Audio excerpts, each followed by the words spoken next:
It's 8:30 p.m. You're on the couch. Your partner is right next to you, and they're gone. Not physically, but gone. Their eyes are on the screen. You don't ask what they're looking at. Your mind already wrote the story. You saw a smile, a small one, and something tightened in your chest. Who are they messaging? By the end of this, you'll have 3 steps to break it. The jealousy hit before you even had a thought. That's not weakness. That's a mechanism. And the moment you see it clearly, it loses its grip on you. Roughly half of partnered adults say their partner's phone is a constant distraction during conversations. About 1 in 3 have secretly gone through their partner's phone, not because they found something, but because they couldn't stand not knowing. That's the trap. Not the phone, not the smile. The story you built around it. And that story has a source. Your brain is a threat detection machine, thousands of years of wiring, very good at its job. But it cannot tolerate a gap. The moment something is ambiguous, a delayed text, a vague expression, a partner staring at a glowing screen, your brain fills the gap. It doesn't wait. It invents. And the invention is almost always the worst version. You're being ignored. You're not enough. Something is wrong. There's a name for this, the meaning-making engine. Your mind takes a blank space and stamps a catastrophe on it. And that story, and the one invented in 3 seconds, it feels real. Your body responds like it's real. Chest tightens, jaw clenches, hands go cold. Your nervous system can't tell. Fiction or fact, same signal, same response. And right now, there is no fact. Just a couch, a screen, a partner who looked up and smiled. That's the loop starting. Here's where it goes. Panicked brain wants relief, so it picks one of 3 moves. Goes cold, you shut down, go quiet, disappear. Escalates, you start a fight about something unrelated, something small. Or it checks, you scroll through their messages while they're in the shower. You find nothing. You feel better for about 40 seconds. And then it comes back. Here's what checking actually does. Every time you look and find nothing, your brain doesn't file it as a false alarm. It files it as real enough to investigate. So next time the knot forms, it forms faster, tighter. The checking doesn't fix the loop. It feeds it. That's the trap inside the trap. The thing you do to feel better is the thing making it worse. And the exit isn't trying harder. The exit is changing what happens at step 1, before the story gets traction. 2,000 years ago, a man named Epictetus worked this out.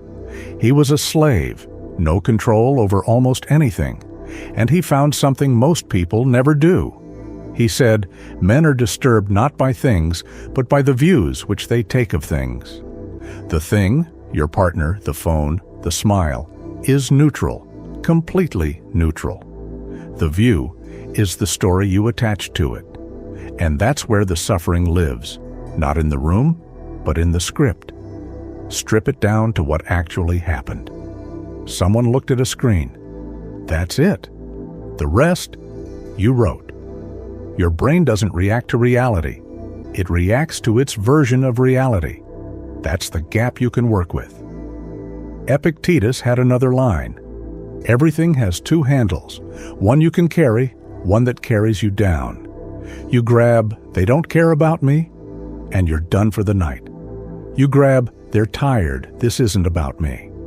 Same room, same silence, completely different experience. Nothing in the situation changed, just which handle you picked up first.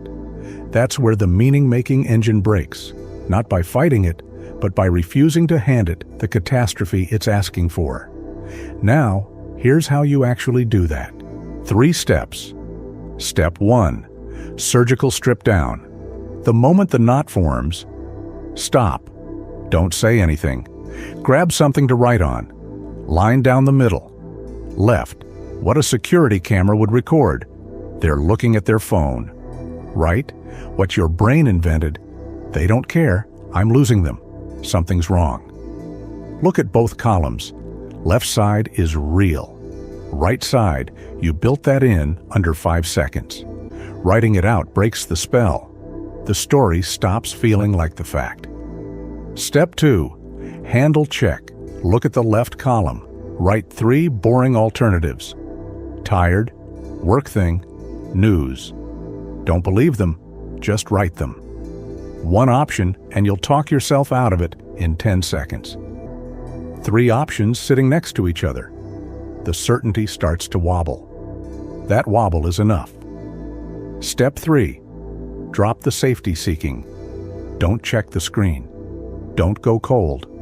Don't fish for reassurance. Let the moment exist without you intervening. This is where most people break, because the urge to do something feels urgent, almost physical. But every check you do tells your brain, worth investigating. So it comes back louder. This time, let the urge spike. Let it pass. It will pass. And when it does, something shifts. Your brain just learned the alarm was false. That's the only thing that actually changes the pattern. Here's what that looks like in that actual moment. You're still on the couch. The screen is still glowing. The knot is still there. You don't say anything. You pick up your phone and open the Notes app. You type one line on the left. Looking at phone. You type what your brain is screaming on the right. Doesn't care. Something's wrong. You look at both. And for the first time in the last 3 minutes, you're not inside the story anymore. You're looking at it from the outside. That distance is everything. That's the stripped-down working.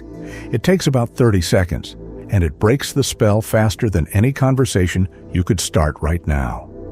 Back to that couch. Partner next to you. Screen still glowing, the story still trying to write itself. But now you have the strip-down. You have the handle. You have the step. Strip the fact. Check the handle. Sit still. Stop bleeding peace over a ghost. Don't trust the story your fear writes. Choose the handle that doesn't crush you. That's the only version of control that's real. And here's what happens when you get good at this. You stop losing entire evenings to a story that never had any facts behind it. You stop waking up the next morning still carrying something that wasn't real the night before. You stop apologizing for fights that started in your own head. The couch becomes a couch again. Just 2 people in the same room, one of them tired, one of them present. That's not a small thing. That's what peace actually feels like when it's not being spent on ghosts. This loop doesn't only live in jealousy. The moment you stop feeding fake disasters here, your mind looks for the next place to hide. It finds one fast. It tells you starting something new is too dangerous, that trying means risking failure, that staying still is safer. Same mechanism, different room, already running. Watch next. When you avoid fear, you lose your future.